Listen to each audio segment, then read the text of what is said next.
Hi, my name is Lucy, also known as That Carnivore Nurse, and welcome back to my channel. I am a registered nurse from the UK and I advocate for a zero carbohydrate carnivore diet for root cause healing and optimal health. So in this video, I'm going to share all my general advice and guidance to how to start a carnivore diet. Before we get into practical advice, I think the number one thing when approaching a carnivore diet that you really need to get right within yourself is your mindset. This isn't really a diet.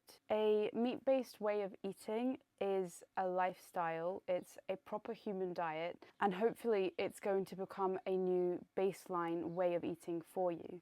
So to approach something like this with the idea that you would bring to a normal diet, something that's hard and that you don't want to do and it's only for a prolonged period, then you can go back to normal, this sort of mindset we need to come out of and enter into a new stage of lifestyle change and rebuilding a whole other way of living and eating for yourself. The aim is for a permanent lifestyle change, not a temporary fad diet. I also want to emphasize with this mindset point of view, the ultimate aim of eating appropriately for a human is to achieve optimal human health. Whatever that may be for you in your given situation will vary, but we are aiming for health. We're not aiming for weight loss in particular, though a healthy body will find a healthy weight and weight loss will come. But if we focus solely on weight loss, we may miss the bigger picture of what we're really trying to do here, which is create a healthy, sustainable lifestyle. So moving to practical advice, now we have our head in the game. My first advice for starting a carnivore diet would be to transition slowly. Whether you're coming from an ultra-processed food diet or you're already ketovore or anywhere, in between that, a slow transition to zero carbohydrate and zero plants is very important. If you transition your diet from one thing to another overnight, there are a huge array of things that could occur. It's a very intense situation for your body to find itself in with such a huge dietary change, and that can result in problems like digestive issues. You could have loose stools or you could have constipation. It could go the other way. Your microbiome feeds off the current food that you give it. So any changes in this is going to greatly disturb what sort of bacteria are living in your colon and in your entire GI tract. So a sudden change can disrupt and upset the system, and that can result in a range of inflammatory and autoimmune symptoms, anything from skin issues to hair loss to mood disturbances to energy problems. The symptoms of a disrupted gut could really vary, and it could be a hard thing to overcome. A very abrupt and sudden change in your diet to a carnivore diet could also cause very, very intense sugar cravings. One, again, because of the microbiome changes. All these bacteria that you have inside of you that thrive off sugar, you're going to cut its food source like that and cause really, really intense sugar cravings as they're desperate for a food source. And that situation is really hard. We want to avoid as many cravings as possible because it's hard to avoid cravings anyway. And then if you have a suddenly starved out gut on top of that, you're really making it harder for yourself. And you want to set yourself up to win here. So a slow transition will really minimize any of these negative impacts that may happen. A slow transition could mean anything between 2 to 6 weeks of gradually decreasing your sugar and plant food. And as you do that, compensate with the addition of extra animal foods, extra fat, extra meat, extra eggs, extra seafood, whichever meat you choose. My next advice would be to commit to a time frame. I know I already said this is a lifestyle, but motivation and determination and commitment are still very important things at the start when it's the hardest. So giving yourself a time period which you tell yourself you're going to commit to can really help you stay dedicated at the first couple weeks when things may be more difficult for you. I'd recommend a minimum of 30 days, but ideally 90 days would be the best to really give your body a chance to adapt to a carnivore diet and for you to experience the benefits it could bring for you. When you commit to this time frame, I think it's important to try and be as strict as you can. I don't like to use the word strict because it has such negative connotations, but it is the best word to describe this. Try and stick to as carnivore of a diet as you can, focusing mainly on the fatty red meats, but the eggs or the chicken or any other meat you want, but try and be strict. My third tip is to eat fatty animal foods, eggs, fish, anything you want, whenever you're hungry until you are full. This one is really important because I personally feel when a lot of people come from whatever previous diet they've been on, which is likely quite high in ultra-processed foods and plant foods, there's a high likelihood that they may be nutrient deficient. And if that's the case, your body will be screaming out for food because it needs the nutrition. That's the fundamental reason to why we eat in the first place. So when you're giving yourself the appropriate food, it's a very safe place to follow your natural appetite signals. So whenever you're hungry, if you feel hunger in your stomach, real hunger, eat until you no longer feel hungry. Because remember, we're not on a diet, we're on a lifestyle. The goal is to establish yourself with a baseline of appetite regulation to know how to actually feed yourself appropriately. So we need to learn what it feels like to be hungry, and we need to learn what it feels like to be full. And if you are constantly getting in the way of that, if you restrict yourself food, or even on the other end, overeat past that feeling of fullness that you feel, you're really not going to be helping yourself in the long run. So to set yourself up really well, it's so important to try and tune into your body's own signals as much as possible, which would be to eat whenever you feel hungry until you're full, and then do not eat again until you feel hungry enough to have another whole meal. No snacking. You need to make sure you're eating a lot of fat when your body wants it, because you're most likely switching your body from burning sugar for energy, glucose, to predominantly burning fat. So to restrict any fat and not listen to your body when it's hungry, that's really going to make you feel terrible and make the whole transition period much, much harder. And I know hearing stopping when you're full is like, oh yeah, good job, well done, good advice. I get that. But stopping when you're full, when you are only eating extremely nutrient-dense animal products, it's a very different feeling. You feel full and you genuinely don't want to eat any more of the food. The food doesn't taste good. Fatty animal products can be very nauseating if you overeat them. Not like sugar or, cake and biscuits, which you could feel sick, but for some reason, you could still keep going. It's not like that. You get very clear, strong appetite signals and fullness when you only eat nutrient-dense animal foods, mostly fatty meat. So I know that hearing, oh, just stop when you're full is like, genius, well done, thank you. But trust me here, over time you will learn what it feels like to be full on fatty meat, and you will realize it's a very different sensation and something that makes a lot more sense to the body and much more easier psychologically to navigate through. My fourth tip is to embrace variety. Maybe that sounds a bit crazy because I'm talking about a meat-only diet, but even still within that, there are a lot of options. I would suggest to predominantly base your meals around fatty ruminant meat. So that's any meat from a ruminant animal, so mostly beef and lamb is the most popular, but you also have things like elk and bison and goat and mutton, these things as well. Including variety in your meals, especially at the start, can be really helpful and important to keep you on track and motivated to continue with this lifestyle, because you'll likely come from a diet full of different flavors and variety, and you're very used to having lots of different things on your plate. So it can really help psychologically transition yourself to this way of eating. If you see chicken and some fish and some eggs and some beef on your plate, it kind of still reminds you of your old food ways, and that can psychologically help. It also avoids flavor fatigue and problems like that, so it just keeps your meals more interesting. Over time, you may realize that you have preference and you don't actually like certain meat products, or you don't tolerate eggs. You may discover these things, which is fine. Just cut out whatever you feel like you need to, but don't feel like you have to be beef only or lamb only or meat only, no eggs. If you can tolerate it, I would recommend that you include it, especially at the start. Down the line, you can make those decisions for yourself and change things how you see appropriate. My advice number 5 would be to watch out for dairy. I know I said to embrace variety, and that could include some dairy, but I would make sure to be very careful with your use of dairy. For one, it is very common to be intolerant to dairy, so that's something to be aware of. It may be best from that point of view to not eat it, but for others, it's also very easy to overeat, override your natural appetite signals, and potentially become addicted to.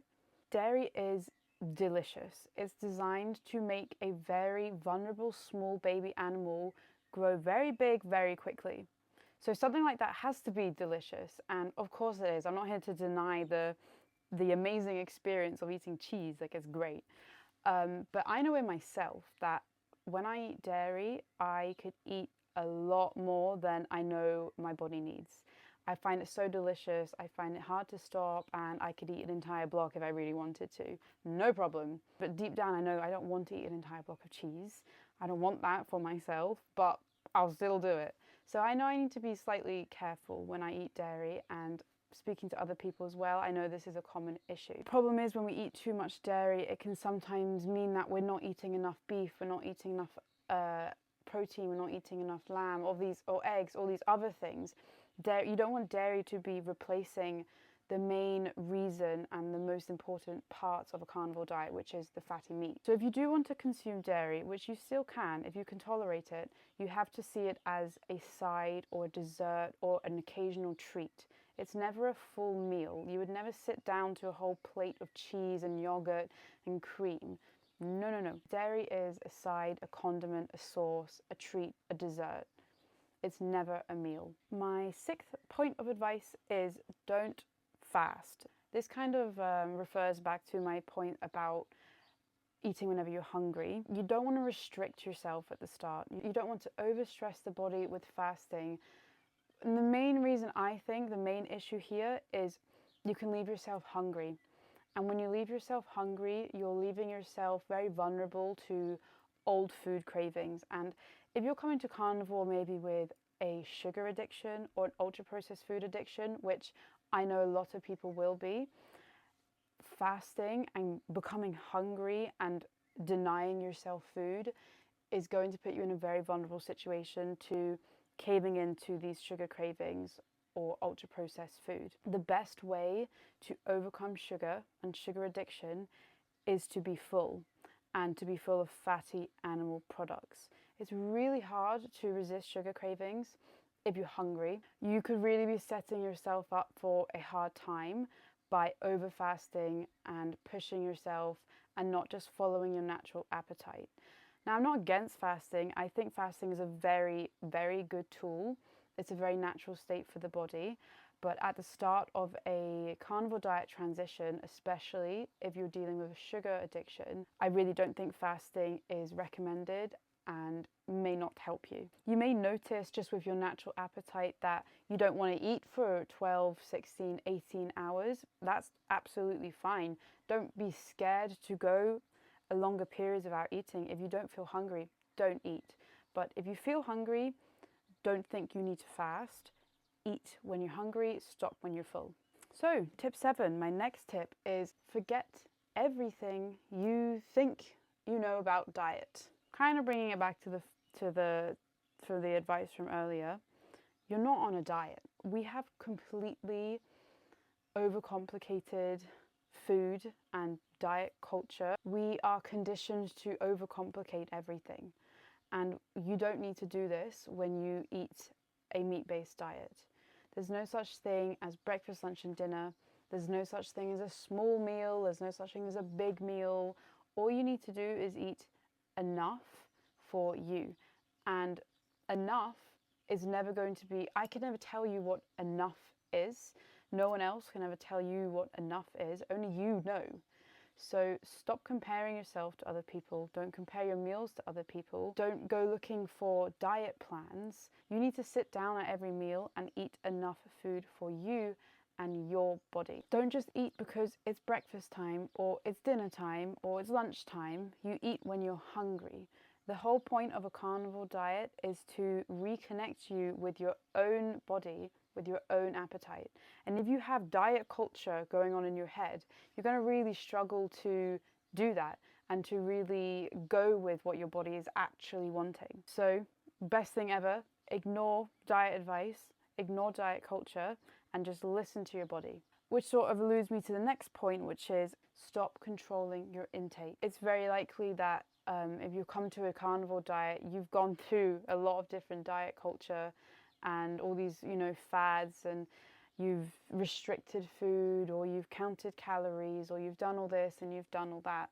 You could feel very conditioned to judge your meals, to judge your volume and judge your quantity, and want to restrict and make that small, or you're worried that you're eating too much, and even though you still feel hungry, maybe you don't finish the plate. So when you're starting a carnivore diet, I would highly encourage you to really work on that and try and break free from that conditioning. Learning to listen and honor your hunger cues and also your fullness, learning to stop when you feel full, is fundamental in finding your baseline and realizing what your body actually wants you to give it.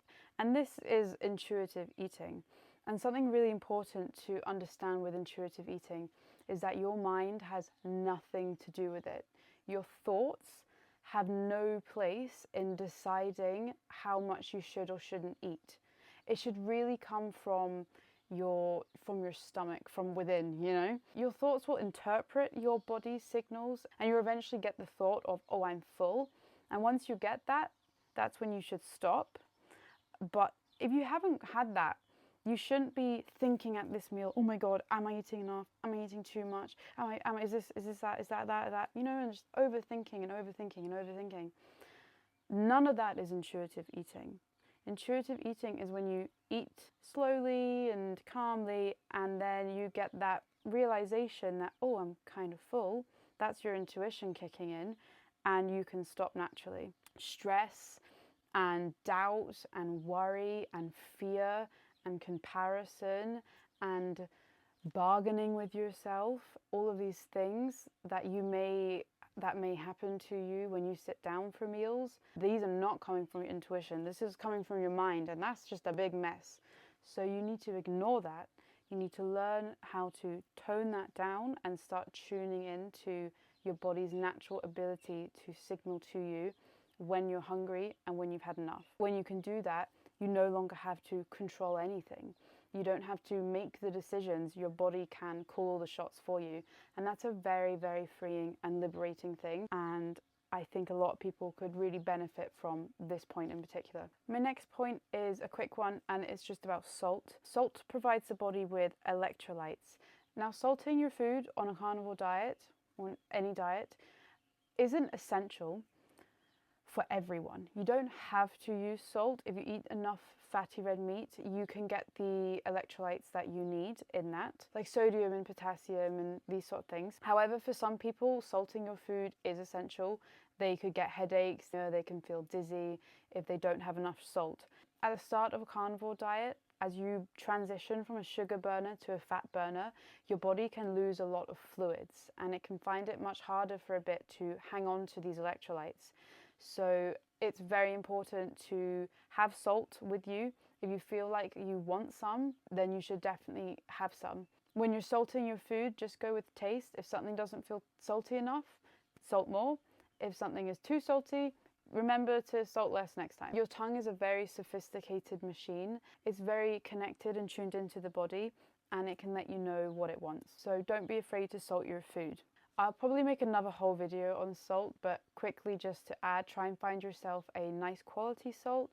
There is Himalayan salt or sea salt or other rock salts. I would avoid table salt, because this sort of salt is very refined and it can have some other additives and caking agents, which we'd rather just avoid.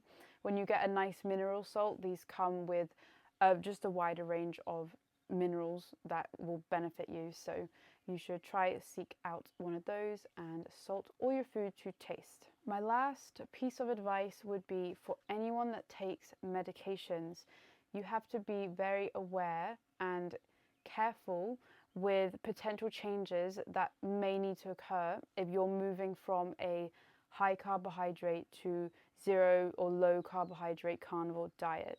All my content and everything I ever talk about is not medical advice. This is all my opinion. So it's your responsibility to work with your medical team and your doctor to very, very closely monitor any medications, especially if you're on any anti-diabetic medications, things like insulin or metformin or glycoside, any of these sort of things that act to lower your blood sugar. You need to monitor very, very closely, because it's likely as you stop eating carbohydrates that the need for these medications may have to decrease. So I think I'll leave that there. That's my overall advice. I'm sure there's some things I've missed out. It can go on forever. Maybe I'll make a part 2. But for now, thank you for listening. I hope you found this helpful. Let me know what else you want to see from me. Okay, bye.